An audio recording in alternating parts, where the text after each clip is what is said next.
Muy buenas tardes, amigos y amigas, bienvenidos sean todos ustedes a un programa más de Última Instancia. El día de hoy vamos a comentar una muy interesante sentencia. Tiene mucho que ver con los temas contemporáneos de control de convencionalidad, la evolución de la jurisprudencia emitida por la Suprema Corte, los tribunales federales, y pues hemos titulado este episodio La sujeción de la jurisprudencia al control de convencionalidad. Es un estudio de caso donde revisamos el amparo directo en revisión 2126/2012. Para grabar este episodio nos encontramos Aaron Almanza y Carlos Ariel Lim.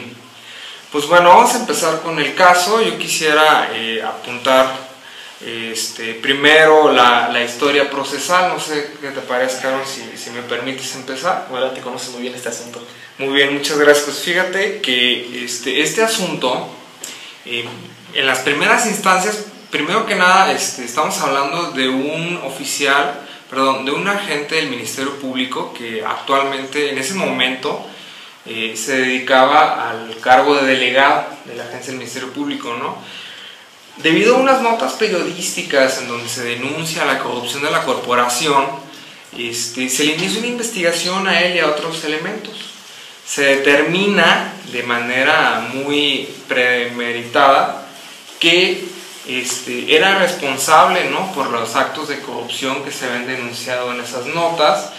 Le es despedido, va a las instancias administrativas, y cuando llega a la última instancia en materia administrativa, que es la de su competencia por su tipo de trabajo, determina que es nula la resolución por la cual lo despidieron.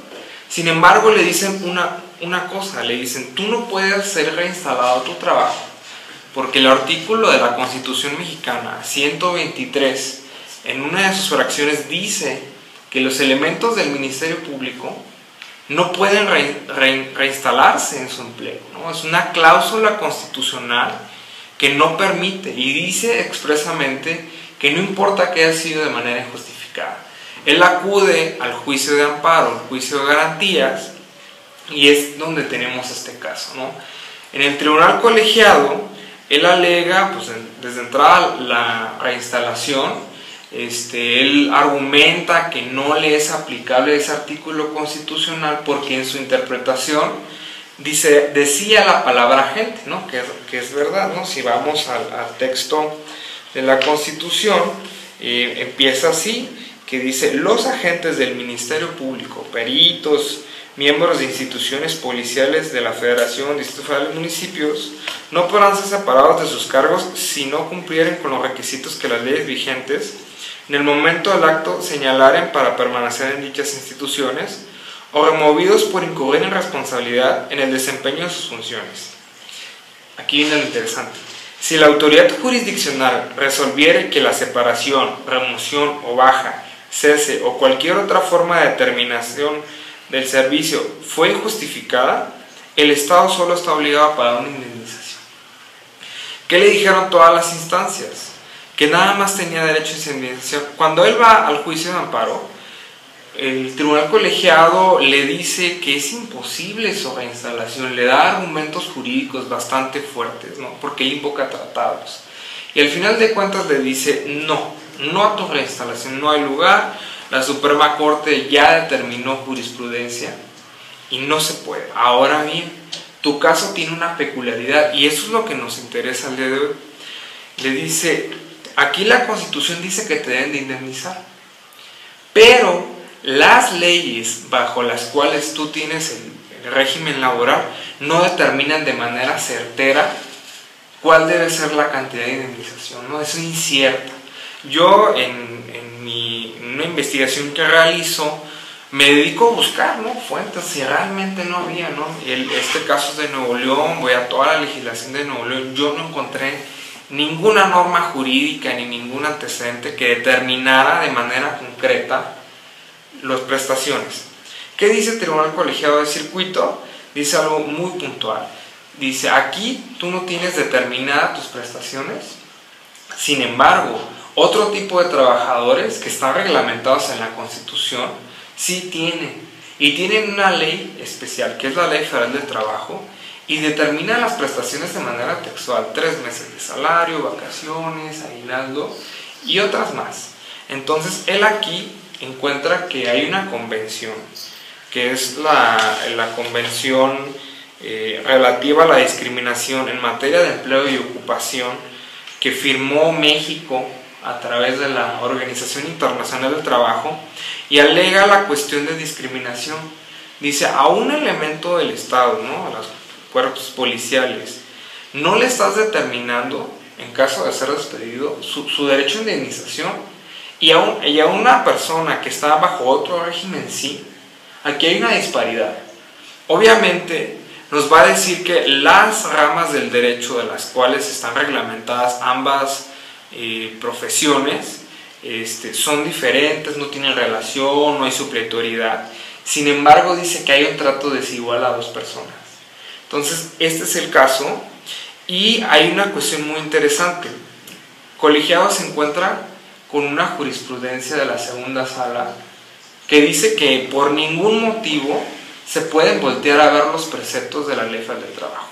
¿Qué hace Colegiado? Dice una cosa muy sencilla. Dice: mira, como este tratado se está violando y es de discriminación, yo tengo que construir la igualdad. Por ende, tengo que entregar las mismas prestaciones que le estoy dando al régimen laboral. Y encuentro un problema porque dice que la redacción de esta jurisprudencia, que en un momento se las vamos a dar, que es la tesis de la segunda sala, que tiene por rubro seguridad pública, para determinar los conceptos que deben integrar la indemnización establecida en el artículo 123, apartado B, fracción 8 de la Constitución Política de los Estados Unidos Mexicanos, no es aplicable ni aún supletoriamente la Ley Federal del Trabajo. Cuando analiza esta jurisprudencia el Tribunal Colegiado de Circuito, encuentra un problema de convencionalidad, porque dice que este criterio, que tiene obligatoriedad para los tribunales, viola el tratado y viola otras reglas convencionales. Él lo inaplica, concede el amparo tiene los efectos de que tendrá las mismas prestaciones, y pues manda al quejoso a su casa, ¿no? La cuestión aquí es que el quejoso promueve el recurso de revisión ante la segunda sala, y la segunda sala, al conocer, por razón de materia, no por otra cuestión, sino porque es la materia, la segunda sala ve materia administrativa y del trabajo, no concede ningún resultado en cuanto al fondo, pero se pronuncia en cuanto a la actitud que toma el colegiado con relación a la jurisprudencia, y le dice que es un acto ilegal, que él no puede desconocer la jurisprudencia, y cita otros argumentos. Al final de cuentas, ordena que al Tribunal Colegiado de Circuito se le dé vista al Consejo, para que el Consejo determine responsabilidad administrativa, ¿no? Y al final de cuentas es una especie de regaño donde le dice que lo que hizo está mal. Y aquí lo que vamos a discutir el día de hoy en este podcast es las razones a favor y en contra de si realmente se pueden determinar la inconvencionalidad de una jurisprudencia. Porque si bien es cierto, en materia de actos y leyes, ya hay criterios jurisprudenciales, por cierto, que determinan la posibilidad de hacerlo. Pero aquí pudimos ver en este caso que inaplicar una jurisprudencia, o sea, no acatarla por considerar inconvencional, la Corte nos dice que no. Entonces decimos, ¿cómo es posible? Si una ley la podemos hacer de un lado, si un acto lo podemos anular, ¿por qué no un criterio de interpretación que es una jurisprudencia? Y aquí es donde empieza el debate. No sé qué quieras comentar. Sí, el problema es muy complejo, ¿no? No puede ser en un primer momento posible que un tribunal de menor jerarquía deje de tomar en cuenta una jurisprudencia por considerarla inconvencional. Aquí lo que se tiene que tomar en cuenta también es, dentro de esta argumentación, bueno, si pudiera hacerse o llevarse a cabo esta decisión de no tomar en cuenta una jurisprudencia, bueno, ¿qué efectos va a tener? Eso sería lo primero que se nos podría venir en mente, ¿no? Si la decisión de la Corte en algún momento, en algún caso, se puede hacer a un lado, pues, ¿qué sentido tendría emitir una jurisprudencia? Ese es uno de los argumentos que puedes encontrar en este aspecto. También puedes encontrar uno en contra. Bueno, entonces todo lo que diga la Suprema Corte a través de una jurisprudencia es convencional o es conforme a los tratados internacionales por el solo hecho de haberlo dicho la jurisprudencia o la Corte en este caso. Entonces son dos posturas distintas que tienen dos argumentos que me parecen los dos muy fuertes, pero yo creo que lo que tenemos que hacer es ver algunas otras argumentaciones en favor o en contra de estas dos posturas. No puedes quedarte con el argumento principal, que en los dos se me hace muy débil. Sí, mira, por un lado, el Tribunal Colegiado de Circuito nos va a decir que él está obligado a hacer un juicio, más bien una revisión de convencionalidad, o lo que le llamamos el control convencional, a través de una interpretación del artículo primero constitucional. Entonces, él argumenta que la obligación que él tiene de revisar que los actos y todo lo que él ve en el juicio es constitución. O sea, él dice, yo estoy cumpliendo constitución cuando yo reviso tratados y califico la convencionalidad. Ahora bien, estamos conscientes de que esta es una interpretación que realizó la Suprema Corte a través del caso Radilla, cuando hace la consulta del expediente Varios 912, que es una vía por la cual la Corte introduce el posicionamiento del Poder Judicial de la Federación y llega a esta determinación, ¿no? Entonces él dice, bueno, está el caso Radilla, que si bien es cierto no es 100% vinculante, introduce el control convencional a México, está el artículo primero y además ya hay jurisprudencia obligatoria que habla del control convencional. Inclusive en el expediente Varios, en el párrafo 28, nosotros podemos ver que los parámetros de aplicación del control convencional está contemplada la jurisprudencia. Entonces yo veo aquí la contradicción. Por un lado, la Suprema Corte en pleno dice sí es sujeta de análisis, y aquí en este caso en concreto dice que no. Entonces aquí digo, ¿cuál debe prevalecer? También aquí creo que es el problema que estamos teniendo sobre este tipo de aplicación de la jurisprudencia, o de, en un caso determinado, hacerla a un lado, pues se debe a toda esta evolución, ¿no? Las reformas en materia de derechos humanos, las labores que empiezan a hacer el Poder Judicial en interpretación, así como también, bueno, las decisiones de la Corte respecto del control de convencionalidad. Todo esto es un procedimiento que se está llevando a cabo para comenzar a determinar hasta dónde pueden llegar los límites de control de convencionalidad por parte de los jueces. Ahora, gran parte de la argumentación también se debe, al principio pro persona, ¿no? Que nos establece el artículo primero de la Constitución, en donde nos señala que los jueces deben de juzgar de acuerdo al derecho que más convenga a la persona, ya sea que se encuentre en la Constitución, en un tratado internacional. Y bueno, toda esta argumentación se lleva al punto de poder llevar a cabo pues la omisión, ¿no? De no aplicar una jurisprudencia, hacerla a un lado. Entonces, pues aquí comenzamos a ver también uno de estos problemas, ¿no? De interpretación del principio pro persona, que creo que al estar establecido en la Constitución, pues se quiso dar protección a las personas, ¿no? Pero quizás uno de los efectos no deseados de estos principios es que son muy generales, no están completamente determinados o cómo se tienen que utilizar, y una desventaja de ello lo vemos aquí. Se lleva al extremo de hacer a un lado la jurisprudencia. Yo no digo que la jurisprudencia en sí sea buena o sea mala, no, que sea una decisión correcta o no, o que esté bien fundamentada o no. Lo único que digo es que llevar a extremos la interpretación de este principio puede llevarnos a tener este tipo de problemas. Así es, hay varios matices en el caso, ¿no? Te digo, ahorita expuse uno de los argumentos del Tribunal Colegiado. La segunda sala dice algo muy puntual. Dice, no hay una norma dentro del sistema que autorice de manera expresa la inaplicación de un criterio de jurisprudencia.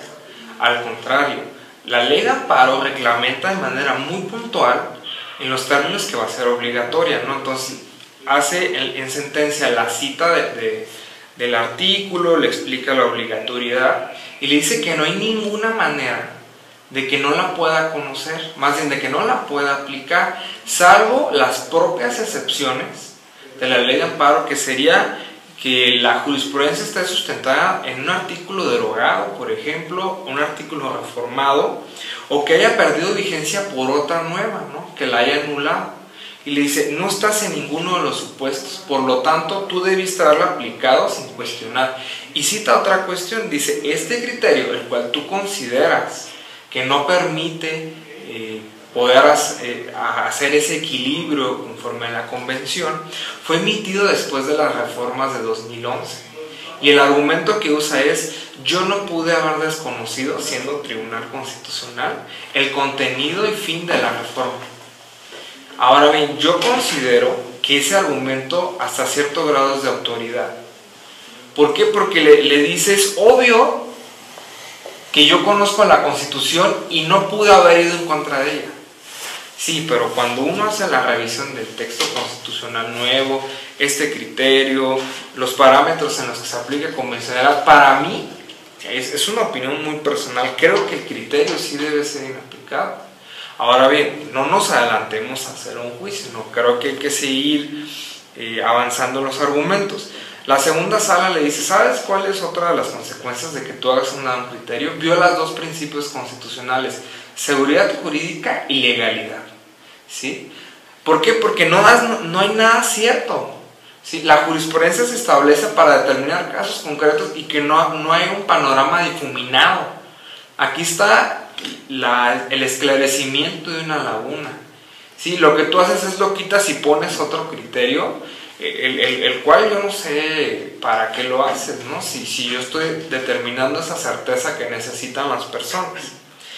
Entonces te digo, esto es más que nada el núcleo de ambos argumentos. Si uno lee la sentencia, que espero la busquen y la puedan ver, van a poder encontrar otros argumentos más puntuales que quizás no son de gran peso, pero sí van juntando las posiciones de cada tribunal.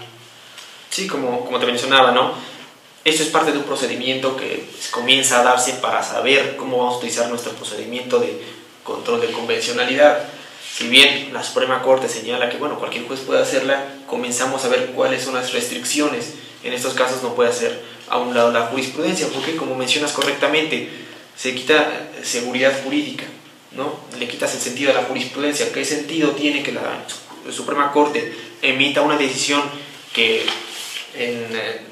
legalmente es obligatoria y en la práctica, por medio de la interpretación de otros principios, generalmente pro persona, vas a poder omitirla, hacer un lado, no aplicarla, ¿no? Entonces los efectos pues no serían deseados. Sería ahí cuestión aquí de tiempo, de comenzar a ver cómo se da este procedimiento de control de convencionalidad, cómo se empiezan a dar las prácticas judiciales, cómo se empiezan a crear procedimientos para este tipo de problemas. No puede quedar solamente en un argumento de autoridad, es que es una jurisprudencia y no puedes dejar de aplicarla. Ahí está, ¿no? ¿Cómo vas a controlar la convencionalidad de esa jurisprudencia? ¿Cuál puede ser un punto de vista que se puede optar para poder solucionar este problema?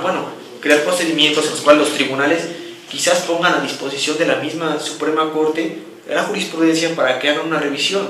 Quizás si los ministros de Suprema Corte de Justicia vieran que posiblemente hay una contradicción entre su jurisprudencia y un tratado internacional, pues sería la modificación respectiva. El criterio quizás subsiste porque no se ha notado aquello. Sería una corrección de criterios, nada más. Fíjate, hay otra cuestión aquí. Principio pro persona.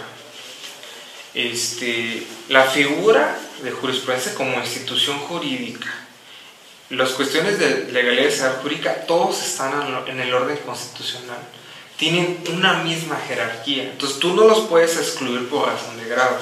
Aquí tienes que hacer una interpretación porque como están al mismo nivel, tienes que armonizar para el caso concreto. Y aquí me parece que ambos argumentos tienen cierto valor, pero habría que ver cuál vale más. Ahora bien, hay una cuestión aquí. El primero constitucional pues es imperativo en relación a derechos humanos porque te da las obligaciones concretas, no respetar, proteger y garantizar derechos humanos. Entonces el tribunal colegiado dice: oye, yo tengo aquí la obligación de hacerlo, ¿sí? de hacer mi mejor esfuerzo por la protección de derechos humanos, pero tengo otra cuestión que está en la misma Constitución, ¿sí? Que es una figura que es la jurisprudencia y en el caso concreto un criterio creado, sí es cierto, de mayor jerarquía. ¿Por qué? Porque es colegiado y corte, ¿sí? Que me está estorbando y dice: yo ¿qué hago? ¿No? Si me pones entre la espada y la pared, las dos son Constitución. Los argumentos en sentencia son: yo prefiero lo que dice el primero al que lo que dice la jurisprudencia, ¿sí? Hace una especie de ponderación. Y aquí habría que revisar si realmente fue la decisión correcta. Yo pienso que sí. Yo pienso que en el caso concreto el criterio no permite cumplir con el tratado, porque el tratado dice no debe haber discriminación de ningún tipo, ¿no? En materia laboral. Y no me refiero a ofensas, ¿no? Sino a un trato en las cuestiones laborales. Y aquí las prestaciones en materia de indemnización de uno estaban bien determinadas y aquí no. Entonces el colegiado dice, yo las empato para ambos lo mismo, construyendo una igualdad y cada quien en su casa. Sí, yo ahí quizás ya empiezo a diferir un poco. Quizás para mí el criterio no es completamente correcto. ¿En qué sentido? Como te mencionaba, estás ponderando principios, ¿no? De la Constitución, bueno, derechos a partir de principios. Esto puede llevarse a cabo a través de interpretaciones que podrían ser arbitrarias o excesivas. Entonces, si empiezas o dejas esta facultad, digámoslo así, al tribunal para que no aplique una jurisprudencia a partir de una interpretación, pues quizás comience a abusarse de la interpretación y de la aplicación de los principios de la Constitución y te llevaría a inseguridad jurídica. Creo que lo propio sería realizar un procedimiento, porque una revisión de criterio sabemos que lleva algún tiempo, quizás hacer algún procedimiento que lleve mayor celeridad para la aplicación de un caso concreto de revisión de la jurisprudencia, porque quitarías seguridad jurídica, ¿no? Tú me dices, no, bueno, claro, puede ser un error, pero quizás hacer una omisión de aplicación o no aplicar una jurisprudencia a un caso concreto a través de la interpretación de principios de la Constitución, pues puede ser un efecto no deseado de estos derechos humanos, porque quitaría seguridad jurídica. Prácticamente ante la interpretación de un tribunal o de un juez podrías dejar de aplicar la jurisprudencia, y eso puede ser peligroso. Fíjate, voy a exponer algunos aspectos positivos y unos negativos de que se permita de una manera libre hacer un lado la jurisprudencia cuando se consigue inconvencional. En el aspecto positivo vamos a encontrar que el control de convencionalidad no esté limitado a nada. ¿Qué quiero decir con esto? Que cualquier cuestión del sistema, norma, un acto, un criterio de jurisprudencia, son sujetos a revisión convencional, a ver si están acorde con los tratados, y pudiera ser que por cualquier autoridad, sin andar buscando esa cuestión de jerarquía, ¿no? Un poco arriesgado, como tú dices, pero puede ser un aspecto positivo. Una segunda cuestión, que lo que se creó en el expediente Vargas 912 se cumplirá de manera plena. ¿Por qué? Porque es la entrada del control convencional y fijo unos parámetros iniciales. Realmente el control convencional en México sí tiene que evolucionar, se tiene que repensar, replantear y darle un lugar con los matices que se vayan dando conforme a las resoluciones que vayan dando, porque para mí este caso sí tiene algo que pensar y algo que pensar en relación a cuál es el alcance del control convencional, hasta dónde llega, todos sujeto a convencionalidad o no. Habría que fijar esos límites, ¿no? Otra cuestión, cualquier tribunal se pudiera dar la tarea de depurar la jurisprudencia que sea inconvencional, ¿sí? O sea, cualquiera, ya así evitamos la cuestión de jerarquía, ¿no? Que primera instancia, segunda, amparo, revisión de amparo, facultad de acción en la corte, ¿no? Pues es un camino larguísimo para que llegue a la corte y diga cuál debe ser el criterio a prevalecer, ¿no? La idea es que en el caso concreto la puedan hacer a un lado. No me refiero a que pierda sus efectos de manera general, ¿no? Porque en un caso se echó abajo el criterio. Eso sí, puede dar lugar a que haya una especie de activismo, ¿no? Si un juez lo hace, se enteran otros jueces, recogen esos argumentos y lo empiezan a hacer de manera sistemática, y estaría en riesgo la cuestión del valor de la jurisprudencia y el para qué se creó. ¿Por qué? Porque si no, no tendría sentido. Otra cuestión es que los tribunales ordinarios ya no estarían bajo el yugo de la jurisprudencia mal hecha. ¿Por qué? Porque el tribunal ordinario dice, yo estoy obligado a cumplirla. Esté bien, esté mal, los miembros del tribunal estén en desacuerdo desde el punto de vista académico. Cualquier razón no es válida porque tiene el peso de la obligatoriedad. No hay nada que hacer. Cuando dice que es obligatoria, no hay nada que hacer, ¿no? Entonces, sería una apertura. Aspectos negativos, ¿no? Si cualquier tribunal lo puede hacer, si lo hacemos a la ligera, el sistema jurisprudencial perdería estabilidad. ¿Por qué? Porque ya sería incierta la vigencia de un criterio. Tú vas a decir, oye, mira, todos sus tribunales la están haciendo a un lado porque la consideran inconvencional, y aquí hay unos que dicen que está bien hecho el criterio, que no contraviene ningún tratado, que al contrario, esos tribunales están incurriendo en falacias, en ideas que no tienen nada que ver, y están consiguiendo fallos erróneos, ¿no? Desde un punto de vista jurídico. Aumenta la discrecionalidad en el sistema, ¿no? En vez de traer esa certeza, esa objetividad, se vuelve más difuso, se vuelve subjetivo, y realmente dices, bueno, ¿y qué es lo seguro? ¿Qué es lo cierto en el sistema? ¿Quién sabe? Otro aspecto negativo, que el permitirlo de manera indiscriminada le restaría autoridad a la Suprema Corte. Porque la Corte va a decir, oye, entonces, ¿para qué yo hago criterios de manera genérica? ¿Para qué yo oriento los pasos a seguir en los temas donde hay lagunas? Si tú la estás tirando a la basura, estás tirando a la basura de trabajo, entonces le restaría un cierto grado de autoridad. Y por último, ¿no? Se desvirtuaría totalmente el objeto y fin de la jurisprudencia. Y bueno, ahora que tenemos puntos a favor, puntos en contra, que obviamente hay más, y si nos podemos escarbar encontramos más motivos de ambos bandos, ¿no? La pregunta sería, ¿qué hacer? O sea, ¿a dónde ir, no? Ya tenemos el problema, ¿no? ¿Se puede o no? Inconvencionalidad, ya se presentan razones, pero realmente ¿qué decidir? Ojo, hay una contradicción de tesis en la Corte donde plantea este mismo problema. ¿Qué quiere decir? Yo creo que en menos de un año va a salir a pleno, porque es de pleno, y se va a determinar todo esto, todas estas dudas, ¿no? Esa es la intención de traer el caso. Antes de que la Suprema Corte defina de manera general cuáles son los parámetros que se deben de seguir en este conflicto, pues hay que discutirlo y hay que empezar a dar argumentos, razones, el por qué sí, el por qué no, y realmente ya traer una propuesta para cuando llegue a la Corte se pueda nutrir de la academia. Sí, creo que ese es el punto de vista importante de tratar ese tema antes de que sea resuelto, ¿no? Dar un panorama más amplio. Sin embargo, como te menciono, ¿no? En este caso la Corte tendría que tomar muchos puntos de vista a favor y en contra, y también ver su funcionamiento. Yo creo que lo que van a hacer la Corte va a ser, bueno, el gran peso yo creo que va a ser en cuanto a su función. ¿De qué me sirve emitir jurisprudencia si yo voy va a perder valor esa jurisprudencia si yo determino que puedan omitir en determinados casos los tribunales pues la aplicación de la misma, ¿no? Por considerarla inconvencional?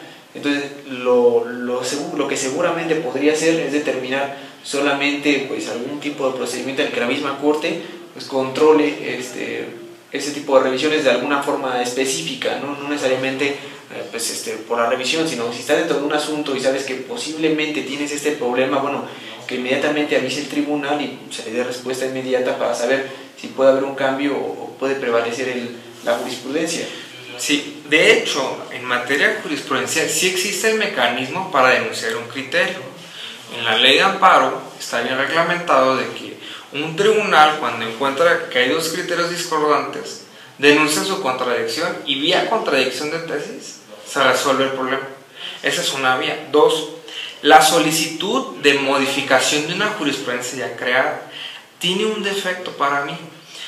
Este mecanismo obliga de manera material al juez a dictar la sentencia, a aplicar ese criterio del cual va a disentir, o sea, conceder o negar amparo, y una vez que lo hace, ya sentenciado, va a anexar razones por las cuales cree, le va a decir a la Corte, yo la cumplo porque es obligatoria y yo la aplico como si fuera una ley, pero yo creo que este criterio está mal diseñado y te lo entrego, te presento ciertos argumentos para que tú hagas la revisión. Y es totalmente discrecional para la Corte, porque la Corte lo conoce y dice, ¿sabes qué? Nada que ver, tus argumentos no tienen fuerza, desecho tu solicitud y carpetazo, ¿no? Como decimos coloquialmente. Entonces, ¿cuál es el defecto? El que tengo que sentenciar para poder decirle a la Corte que lo modifique. Ese es el problema que te menciono de estas dos posturas. Bueno, primero no puede ser una contradicción de criterios porque estás ponderando un tratado o a través de la interpretación de un principio de la Constitución con una jurisprudencia. Entonces quizás no había ahí sería no muy entraría claramente ahí, no sería tendrían que darse dos tribunales en dos regiones diferentes del país, casi al mismo tiempo crear criterios de jurisprudencia y que otro los encuentre contradictorios y los denuncie, ¿no? Sí, es difícil, ¿no? Y más, bueno, si como tribunal estás haciendo esta diferencia entre un tratado y la jurisprudencia, pues también difícilmente, bueno, lo vas a poder hacer por medio de, bueno, ¿sabes qué? Diciendo, pero aún así voy a sentenciar. Quizás aquí lo que puede hacer la Corte es, bueno, ¿sabes qué? Vamos a establecer algún procedimiento en el que dentro de tu juicio me puedas presentar este problema y, bueno, yo te doy respuesta para poder llevar a cabo su aplicación o no. Pero no pues dejar algunos de estos dos criterios que en uno quizás no encuadra y en el otro necesariamente tienes que dictar una sentencia para poder solicitarle a la Corte la modificación del criterio. Fíjate, con la nueva ley de amparo, ¿sí? Este caso se resolvió con la vieja ley de amparo, entonces no aplican figuras de la nueva. Establece la figura de los plenos de circuito. ¿Esto qué quiere decir? Que cuando cada circuito judicial, ¿no? Que son como 32, es uno por cada estado más o menos, ¿no? Así está el mapa, emita criterios contradictorios internamente, los magistrados que integran ese circuito integran un pleno. Entonces ellos mismos traen los criterios y ellos mismos resuelven cuál es el sentido a prevalecer. O sea, le dejan la facultad de resolver contradicción de criterios que tenía la Suprema Corte a colegiados siempre y cuando la disidencia de criterios sea del mismo circuito. Tiene una regla más especial. Hay circuitos que tienen tribunales especializados. Entonces los acota por materia, ¿no? Un pleno de circuito en penal, en civil, en administrativo, cuando haya tribunales de ese tipo, ¿no? En otros estados que son mixtos, es un solo pleno y vende todo. Una forma puede ser esa, que los propios colegiados, en su propio haber judicial, pues resuelvan sus diferencias, ¿no? En el pleno de que, ¿sabes qué? El primer tribunal colegiado dijo que sí a esto, él dice que no, cuáles son los argumentos de cuáles son los del otro, y ellos mismos construyen un nuevo criterio o dicen cuál de los dos debe prevalecer. Otra cuestión que pudiera servir es que se cree un mecanismo de denuncia a la Suprema Corte que sea de una manera más express, ¿no? Tú dirás, oye, pero ya existen dos. No, pues quizás hacerlo de manera ad hoc otra y que se resuelva más rápido, porque estamos hablando de derechos humanos. No podemos esperar 1000, 8000 años, ¿no? Tiene cierta celeridad, es algo muy importante para el Estado y se tendría que resolver. Yo tendría una propuesta que es lo siguiente, ¿no? Que la inaplicación de criterios se autorice en relación a jerarquía. ¿Sí? Colegiado solo puede hacer pronunciamientos de inaplicar de otro colegiado. Hay un problema, los colegiados no están vinculados a seguir jurisprudencia de otro colegiado. Lo que pudiera yo agregar es lo siguiente, que si bien es cierto, tienen la facultad de no apegarse al criterio siempre y cuando justifiquen en sentencia, tengan la obligación de denunciar. Sería agregar esa cuestión de si sí es cierto, colegiado, cuando hay otro criterio de otro tribunal, tú nada más dices por qué no y se acabó. ¿Sí? Tú haces un lado del criterio de manera legal, ya existía, pero yo agregaría que si se da el caso se denuncie, pero de manera obligatoria, que esté vinculado, y si es del mismo circuito se sube al respectivo pleno de circuito y si no se va a la Suprema Corte. Otra idea es por ejemplo entre salas, ¿no? Vamos, subimos de nivel, ¿no? Que la primera sala le diga a la segunda en un criterio general, porque recordemos que la primera conoce asuntos de civil y penal, la segunda administrativo del trabajo. Entonces quizás en materias de derecho sustantivo no haya mucho, pero sí de repente figuras de manera común de cualquier rama sí pueden hacer pronunciamientos, ¿no? Y pues el propio pleno que pudiera hacer un lado sus propios criterios, ¿no? Que sería una autorrevisión, que lo hace normalmente, ¿no? Pero que sea de una manera que quizá algún ministro denuncie y diga, ¿sabes qué, señores? Es necesario reformar el criterio, y los empuje a que lo hagan de manera pronta y superen y hagan un nuevo criterio que no viole ningún tratado. Yo creo que pudiera ser lo más armonioso, ¿no? Que quizás no tiene unas grandes novedades, pero sí incorporarle detalles, ¿no? En relación a la convencionalidad. Porque yo creo que es una de las vías por las cuales podemos excluir la propia jurisprudencia. ¿Por qué? Porque si alegamos control constitucional, pues realmente a través de un control constitucional se crea jurisprudencia. O sea, yo no puedo promover un amparo en contra de un criterio. Me lo van a desechar. ¿Sí? ¿Por qué? Porque es el mismo mecanismo que fija el criterio, pues no puedo con el mismo combatir otro criterio. Ahí notoriamente me van a desechar mi caso. Sí, claro, ese tipo de asuntos tienen la desventaja de que, bueno, el órgano que emite la jurisprudencia, si se convierte en un revisor de la misma, puede ser que te diga, bueno, yo lo mantengo mientras siga la misma voluntad de los ministros. Ahorita lo que nos propones es novedoso, quizás yo no estoy todavía muy completamente de acuerdo con el hecho de poder excluir la jurisprudencia, porque se le quitaría pues cierto sentido. Sin embargo, como tú mencionas, puede haber mecanismos que pueden utilizarse, bueno, para manejar con más cuidado esta cuestión, o incluso que la misma Corte pues tome en consideración algunos puntos, procedimientos, o algunos otros, no sé, procedimientos que se lleven dentro de los nuevos plenos de circuito y todos ellos que nos acabas de mencionar, para llevar a cabo este control. No puede ser posible que solamente, bueno, así como el sistema lo tenemos actualmente, se excluya, ¿no?, los criterios de jurisprudencia, porque puede ser peligroso. Entonces, esta investigación que haces es interesante, lo mencionamos al inicio del programa, es una investigación que realizó Carlos Dim en una estancia que tuvo en la Corte. Es un tema muy interesante, lo ponemos en la mesa porque nos mencionabas que también ya la Corte lo está conociendo para dar una solución, ¿no?, a este problema que ha surgido con las reformas de derechos humanos y con los criterios de control de convencionalidad que ha emitido la Corte. Todo esto en materia de derechos humanos. Sí, ahora yo quiero agregar otra cuestión, ¿sí? Ahora que mencionas que estuve en la Suprema Corte, yo planteé el caso a cuanta persona pude, ¿no?, de manera interna, ¿no? Y tuve muchas preguntas, muchos peros, muchas excusas, que para mí muchas de ellas eran válidas, ¿no? Entonces realmente no es una decisión sencilla. Yo concluyo que lo que se llegue a decidir por la Suprema Corte en esa contradicción, que es probable que este año salga, no va a ser nada sencillo.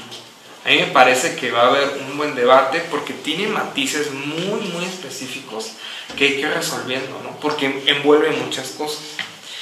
Yo sí creería, sí sostendría la idea de que sí es viable, ¿no? Creo que no hay duda en relación a las normas del sistema, lo autorizan, ¿sí?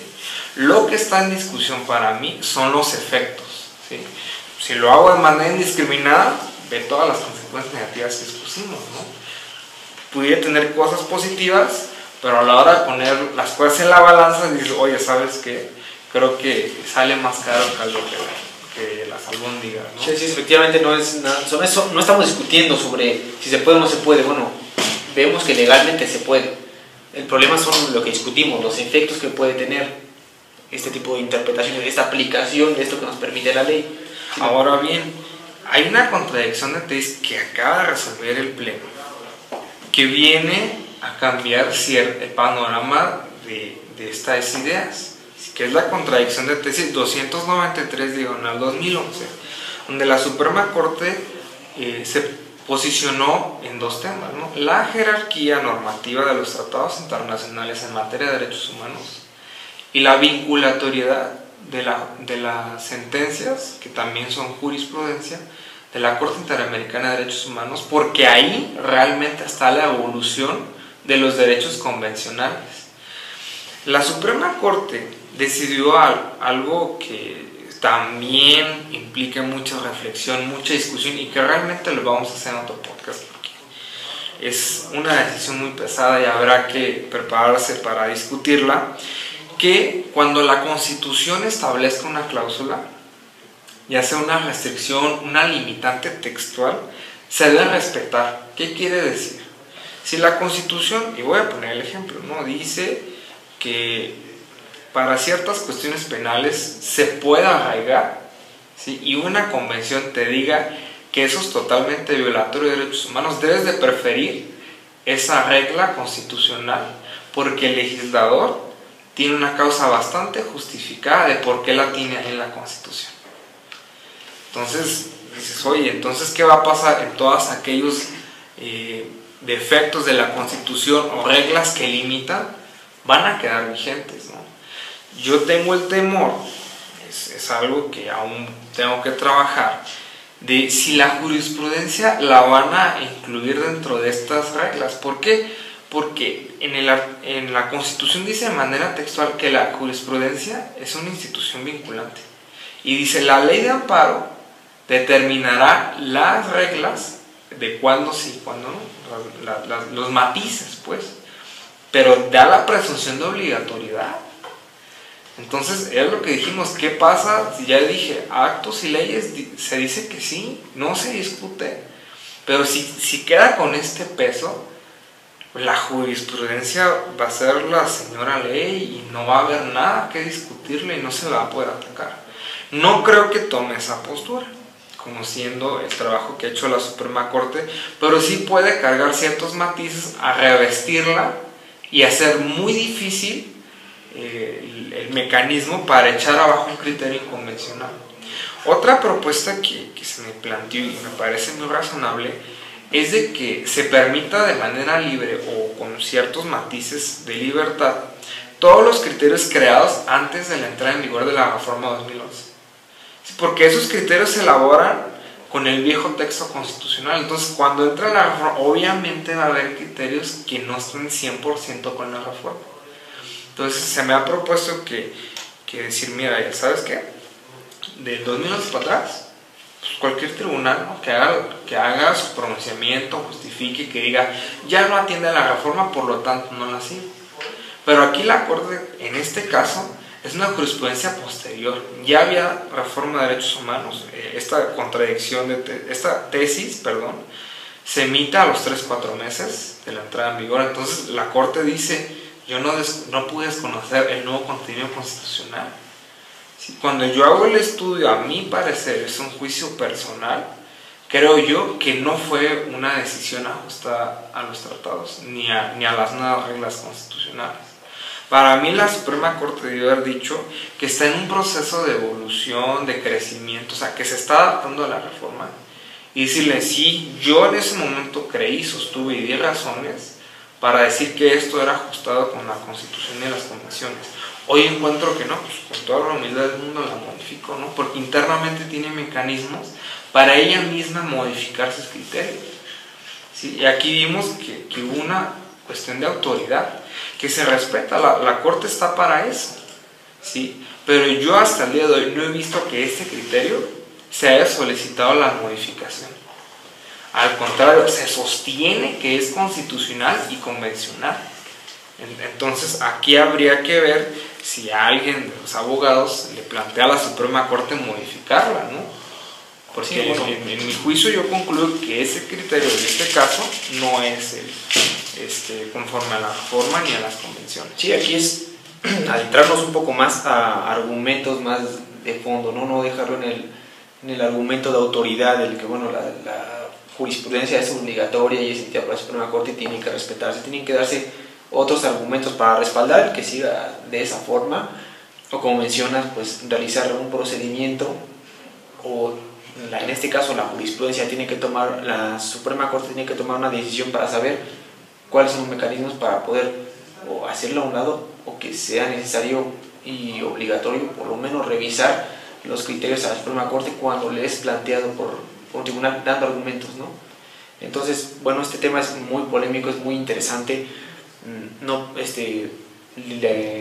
felicito a Link por tomar este tema, porque bueno, es un tema que comienza ahorita a tomarse en cuenta ya en la Corte, ya está dando algunas soluciones. Bueno, me parece muy buen el trabajo que estás haciendo al respecto, y bueno, no nos queda más que decirles a nuestros podescuchas que bueno, si les interesa el tema, pues sigan estudiando, vean los amparos que les presentamos en este momento, porque sin duda en un año posiblemente puede ser un tema que se esté discutiendo bastante en la Corte.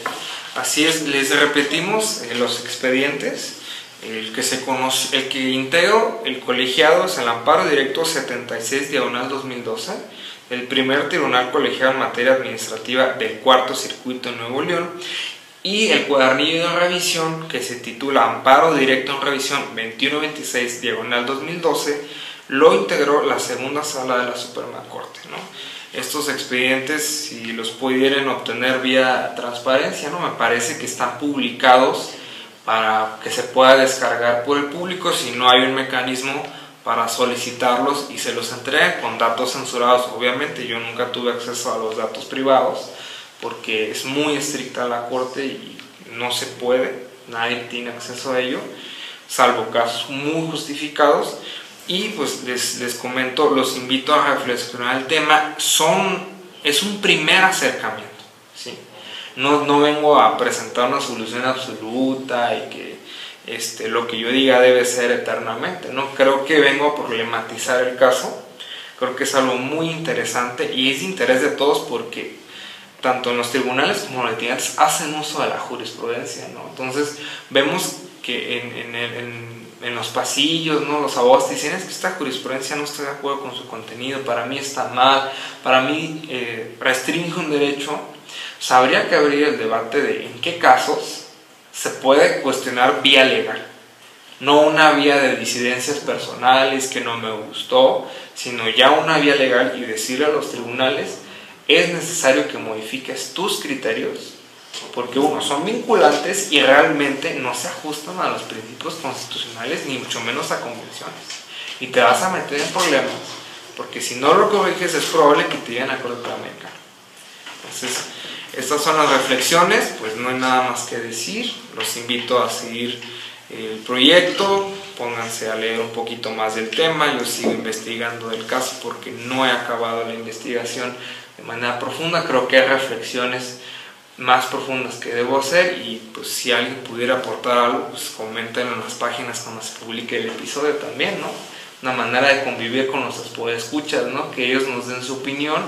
Nosotros creo que ya presentamos la nuestra, pues hay que crear ese diálogo, ¿no? Y darles las fuentes de las que pues, hablamos, ¿no? Quizás si les interesan algunos argumentos, bueno, podemos decirles de dónde los obtuvimos, que bueno, no solamente se basa en la jurisprudencia, también tocamos algunos textos e incluso pues algunas charlas que hemos tenido, ¿no? Así es. Y bueno, pues muchas gracias por escucharnos. Pueden encontrarnos, ya saben, en www.proyectogradocero.com, en Facebook como revista Proyecto Grado Cero, también en Twitter, @Proyecto Grado Cero, 0 con número. Y bueno, ahí les van a llegar todas nuestras actualizaciones. Muchas gracias.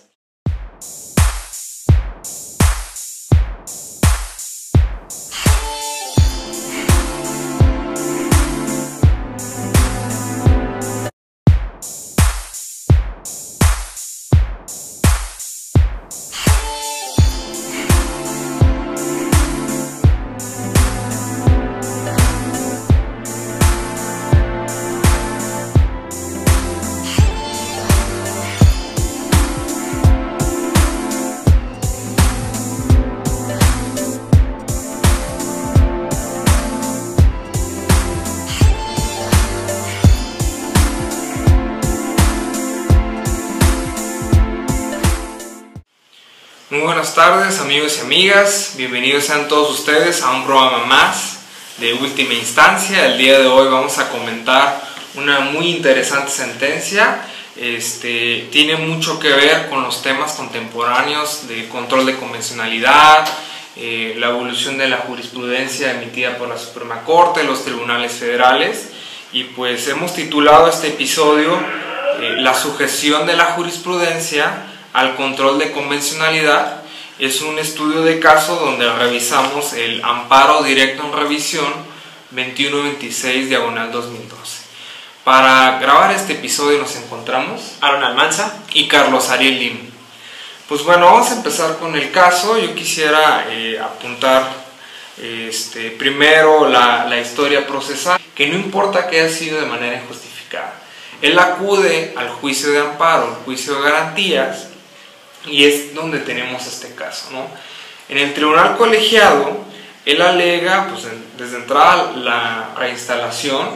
Él argumenta que no le es aplicable ese artículo constitucional porque en su interpretación decía la palabra agente, ¿no? Que es verdad, ¿no? Si vamos al texto de la Constitución, empieza así, que dice: los agentes del Ministerio Público, peritos, miembros de instituciones policiales de la Federación, Distrito Federal y municipios, no podrán ser separados de sus cargos si no cumplieren con los requisitos que las leyes vigentes en el momento del acto señalaren para permanecer en dichas instituciones, o removidos por incurrir en responsabilidad en el desempeño de sus funciones. Aquí viene lo interesante. Si la autoridad jurisdiccional resolviere que la separación, remoción o baja, cese o cualquier otra forma de determinación del servicio fue injustificada, el Estado solo está obligado a pagar una indemnización. ¿Qué le dijeron todas las instancias? Que nada más tenía derecho a esa indemnización. Cuando él va al juicio de amparo, el tribunal colegiado le dice que es imposible su reinstalación, le da argumentos jurídicos bastante fuertes, ¿no? Porque él invoca tratados. Y al final de cuentas le dice: no a tu reinstalación, no hay lugar. La Suprema Corte ya determinó jurisprudencia y no se puede. Ahora bien, tu caso tiene una peculiaridad y eso es lo que nos interesa el día de hoy. Le dice: aquí la Constitución dice que te deben de indemnizar, pero las leyes bajo las cuales tú tienes el régimen laboral no determinan de manera certera cuál debe ser la cantidad de indemnización, ¿no? Es incierta. Yo en una investigación que realizo me dedico a buscar, ¿no?, fuentes, si realmente no había, ¿no? Este caso es de Nuevo León, voy a toda la legislación de Nuevo León, yo no encontré ninguna norma jurídica ni ningún antecedente que determinara de manera concreta las prestaciones. ¿Qué dice el Tribunal Colegiado de Circuito? Dice algo muy puntual. Dice: aquí tú no tienes determinadas tus prestaciones, sin embargo, otro tipo de trabajadores que están reglamentados en la Constitución sí tienen, y tienen una ley especial, que es la Ley Federal del Trabajo, y determina las prestaciones de manera textual: 3 meses de salario, vacaciones, aguinaldo y otras más.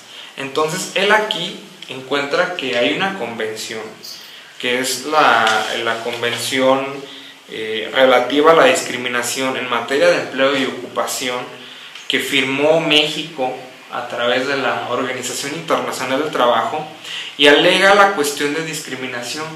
Dice: a un elemento del Estado, ¿no?, a los cuerpos policiales, no le estás determinando, en caso de ser despedido, su derecho a indemnización, y a una persona que está bajo otro régimen sí. Aquí hay una disparidad.